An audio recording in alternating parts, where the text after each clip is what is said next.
Well, hello everybody. Hope everyone's doing well, enjoying their guitar journey, and having lots of fun on our website, nextlevelguitar.com.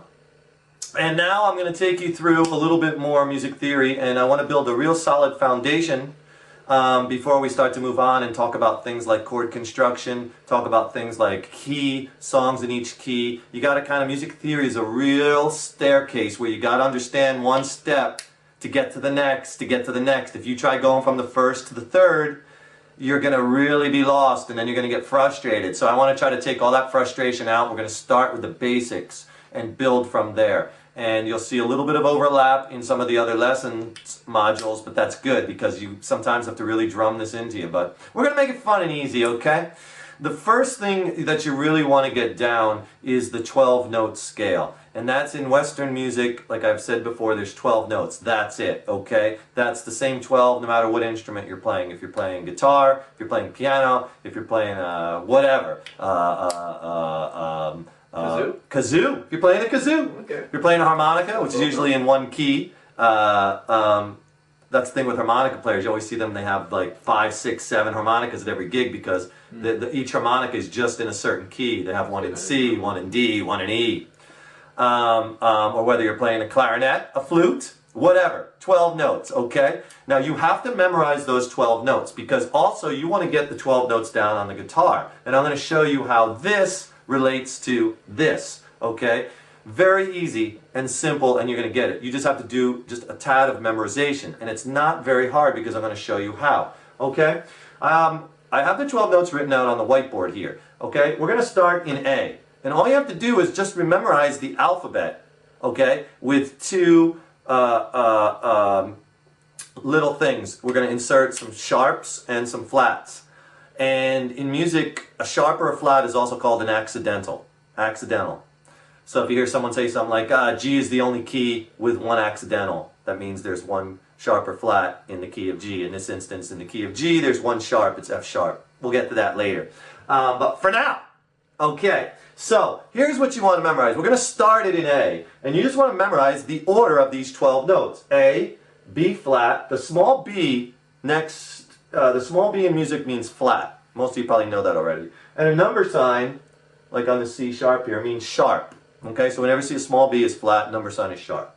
Okay, A, B flat, B, C, C sharp, D, E flat, E, F, F sharp, G, G sharp.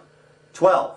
That's 12 it? to 1, 2, 3, 4, 5, 6, 7, 8, 9, 10, 11, 12. That's the 12-note scale. That's it. That's it. There's 12. 12. That's all you have to memorize. I can remember that. Of course you can. You can remember that, okay? Now, here's an easy way to remember it. Just think the alphabet, starting with A, and you're going to put either a sharp or a flat between every interval, except for 2. If you notice, B goes straight to C. That's why those are the 2 I have underlined in green. B and C, see there's no B sharp or C flat. It goes right from B right to C. And E goes right to F. E, F. No F flat or... For now, okay? Or no E sharp for now, okay? I'm just taking the basic theory, okay? So remember, 12 notes, start with A, do the alphabet, insert a sharp, flat on B, sharp here, flat there, sharp there, and no sharp or flat between B or C and E to F. Remember those 2 intervals, okay? All right, so I want you to memorize that order. That order is critical because the notes, the guitar is so awesome because the notes on the guitar neck are always going to appear in this order. And it's not like that per se on other instruments, okay? That's why the guitar is so amazing, okay? That's why this order is so critical that you get this down, all right? Now, one thing. I'm giving you the most common terms for these. I had a question, like somebody asked, is this note called an A sharp or a B flat? Because it could be called either. It depends upon how you're using it. It depends back to the scale that you're pulling it from. It could be an A sharp, it could be a B flat. It's the same note technically. But you might see A sharp written out. Sometimes you might see B flat depending on the scale. I wasn't going to put every single combination because that'd be too confusing. So I wanted to give you the ones that you'll see the most. Okay, but just know that you might going to see a D sharp. That's the same thing as an E flat. Remember, sharp is kind of up a half step, flat is back. you go back down, you're flat, you go up, or you're going sharp.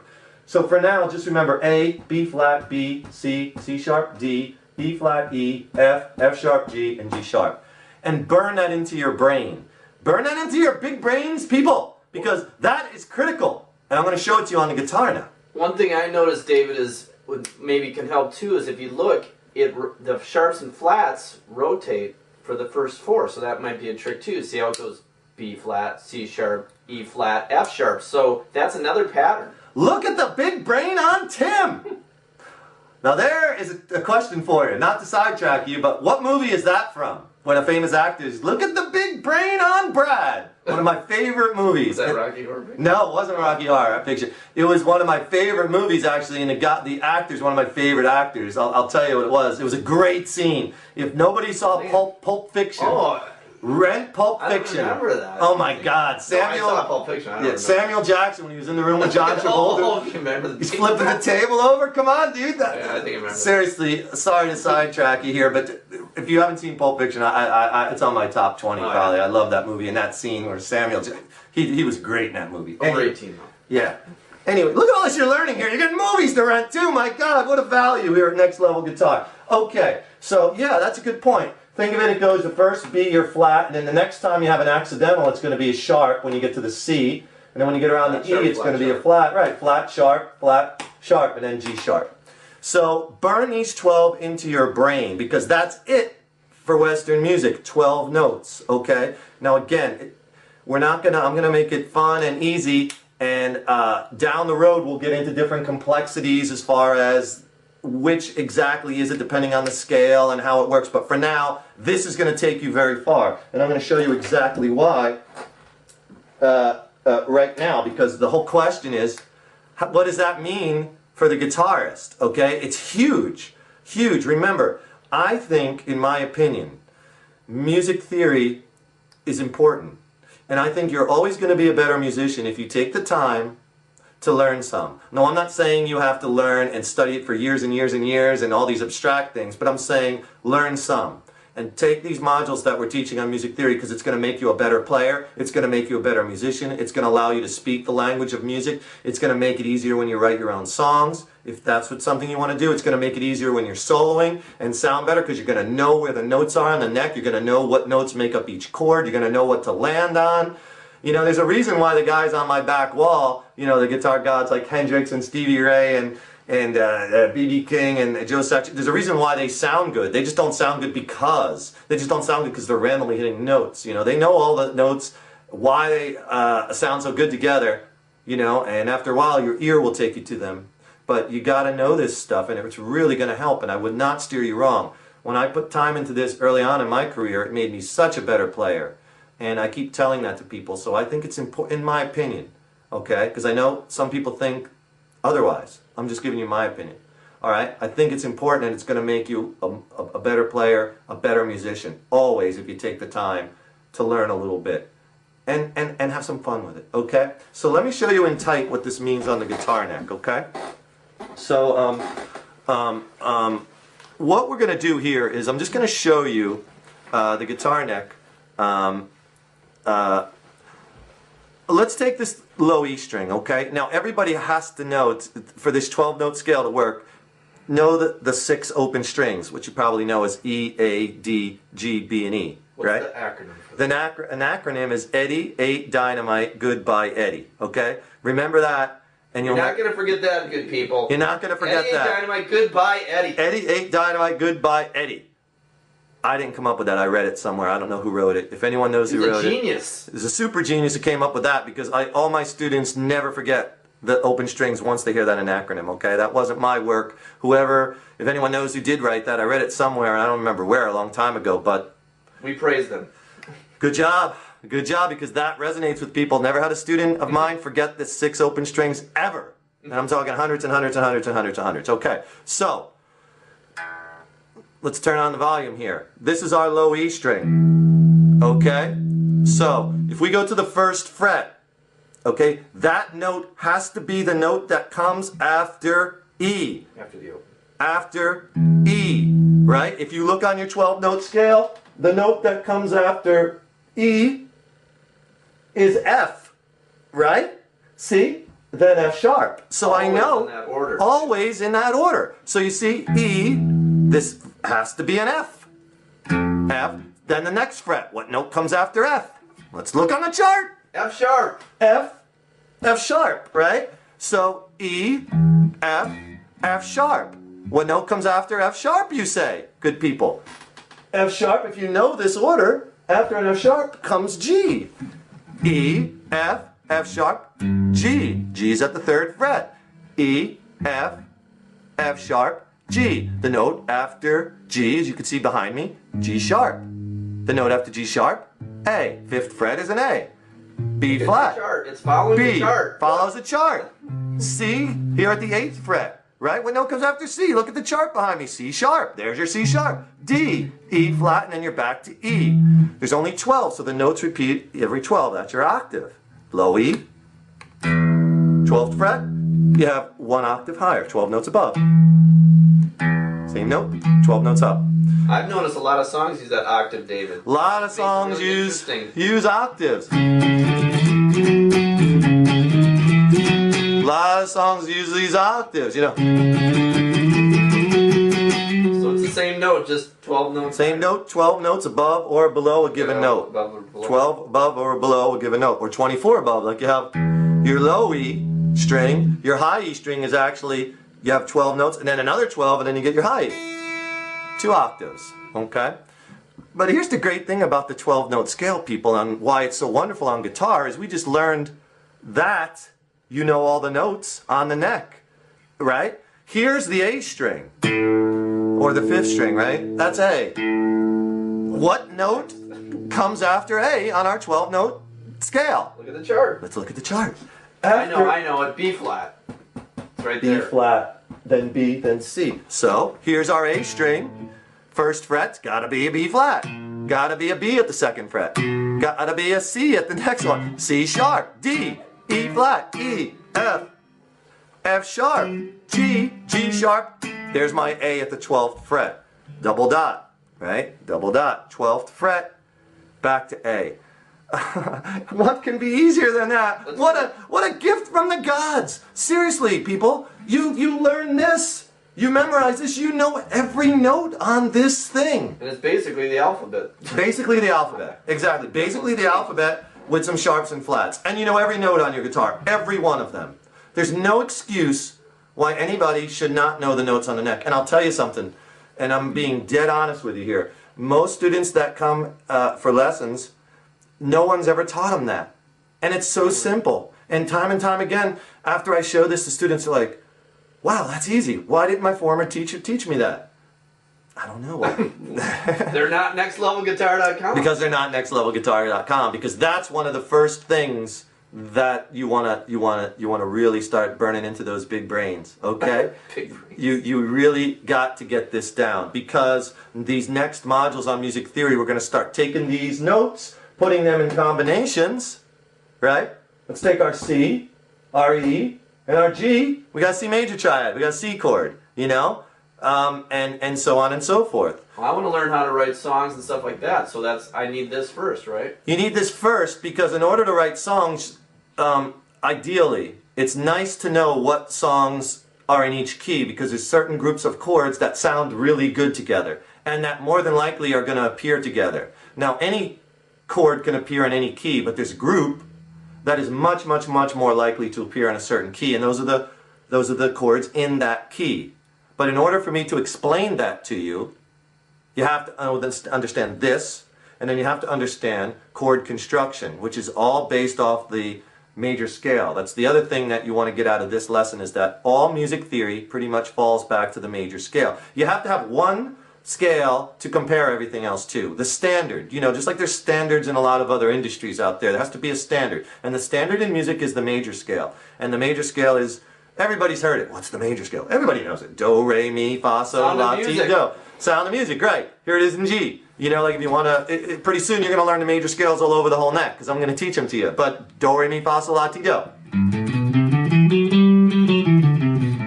Do, re, mi, fa, sol, la, ti, do, na, na, na, na, na, na, na. I don't have to just play that here, I can play it here. In G. Right? Or I'll play it up here, wherever I play. Right, I can play it anywhere in a G major, you know. I can play it, trying so you can see it on the camera. You know, wherever. G major, do, re, mi. C major. See, do, re, mi, fa, sol, la, ti, do. It doesn't matter what key, it's going to have that same flavor because those intervals are the same, and I'm going to teach you that. Because the major scale we're going to have to spend a lot of time on because all music theory is based off of that, okay? So that's important. So remember, all music theory is based off the major scale, and I want you to memorize this 12-note scale, and I want you to start applying it to the guitar. Start learning that. Once you have that 12-note scale memorized, then you'll know, well, this is my F note here, the first fret. This is my F sharp. This is my G, G sharp, A. Instead of third finger, second fret all the time. Exactly, exactly. And that's the other thing that's so huge is don't rely on tablature. They won't need it with this. You won't need it. And I see too many guitar players just memorizing shapes. And that's not necessarily a good idea. I mean, at first, to get a scale down, I'll show you the shape and I'll say play this shape. But you want to know, you know, like if we're playing whatever, B minor scale. You want to know you're playing a B, a C sharp, a D, E, F sharp, G, A, B. Those are those notes. Because then I'll show you how to turn that into a major scale and turn that into the Dorian mode and turn it into the Phrygian mode and all these other you fun will rock. things. Where you'll be ripping it up in no time. But you see, if you learn tablature, you're going to learn this as 1, 2, 4, 1, 2, 4. I'm sorry, 1, 3, 4, 1, 3, 4. But it doesn't tell you the notes you're playing, and that's critical. You always want to try to understand what notes you're playing and how they're related to each other. I'm playing the root, I'm playing the second, the flat third, or whatever your scale you're playing. And I'm going to explain what all those intervals mean when you get to chord construction. So It's going to be fun and easy like this? It's going to be fun and easy like this, exactly. I break it down. People, after I explain a lot of music theory to them, they're like, oh, geez, that's easy, I get it. Of course, because a lot of times, you know, with a lot of other methods and books and stuff, they throw so much at the student at once. It's very hard to comprehend. You know, so I've found my approach is to break everything down, whether it's theory or songs or learning principles or scales or modes or arpeggios or whatever. You break it down and people they'll be able to comprehend it. That's why I like doing these modules 10, 15 minutes, 8 minutes, 12 minutes. Some we have longer because some principles take longer to explain in part 1, part 2. But you see, when it comes to music, I've found through my teaching that you can only absorb so much at a time, and you need time to practice and apply it, you know? So what's the sense of me ranting on for an hour when you're really only going to grab 20 minutes of that, 15 minutes of it? That's why our modules, right, that's why our modules are more 15 minutes on average, right? What would you say, Tim? 12 to 15 minutes. 12 to 15 minutes. You can keep your attention. Yeah, Period. because value, yeah, it's all about keeping your attention and honing in and grabbing those concepts, okay? So you don't have to play for 3 hours. You do smart 15, 30-minute crunches a day, and you're going to get it. yeah, I'll tell you, man, I think that is the way to go. You know, I heard a story once about the famous horn player, Branford Marsalis, I think or Winford, I think it was Branford Marsalis. He played, I think, on the Johnny Jay Leno show or Johnny Carr. Yeah. I forget, big time player, jazz player, very well respected in the industry. And they were talking to him, and I heard this interview where he said when he was learning the instrument and he was practicing, he wasn't practicing for hours and hours at a time. He said what he did, and then I kind of pulled some of my teaching methodology from him. He said what he did was he would just find 15-minute intervals during the day when he would just be like, just wasting his time away, right? So instead of doing that, he spent 15 minutes a day, but he'd find those 15-minute intervals like 3 or 4 times during the day, and then he'd practice during those times. Like he said, after he got up, before he got ready for school, or before you get ready for work, where he would just be kind of, you know, reading the paper or getting ready. He'd get ready quick, and he'd practice for 15 minutes. Then during school, during his break or lunch or whatever, he'd go down to the band room and practice for 15 minutes. Right? We all have lunch breaks or whatnot. You might want to grab your guitar, or breaks at work, or if you work from home. And then after school, he would come home, and before he would go out and play with his friends, and instead of, you know, after he'd eat a snack real quick or whatever, practice 15 minutes, and 15 minutes before he went to bed. He said he didn't sit down for hours and hours and hours at a time at first. No. right? Because again, you can only absorb so much, and you want to put your practice time to good use and make it efficient, okay? And practice the right things. That's what we talk about here a lot at Next Level Guitar, practicing the right things. Just can't be practicing anything. Follow our structured plan, okay? All right, so, I want you to spend some time starting to get these notes down, okay? Memorize that scale, and then go to the module we have in the intermediate section. I have a module on fretboard notes and showing you some tricks once you learn them, how to start using octaves. So instead of counting up, you know, oh my God, A, B flat, B, C, D, E flat, E, F, F sharp, G, that's a G note, right? Because of course when you're playing chords and stuff, you're not going to have time to do that because the change will be come and gone, right? You got to just look and know. And I show you some cheater ways to really grab things quickly, okay? So you want to watch that module. You also want to watch the module on chord construction, and you want to watch some of the coming modules that we have where I'm going to be whiteboarding stuff, and I'll dovetail them together, okay, and making it fun and easy. You can do it. You can do it. Music theory is not that hard. We're going to break it down. So don't think music theory is some big monster ogre. No, it isn't, okay? Anybody can remember the alphabet, right? We wouldn't steer you wrong here. So I will see you in the next module. Rock on!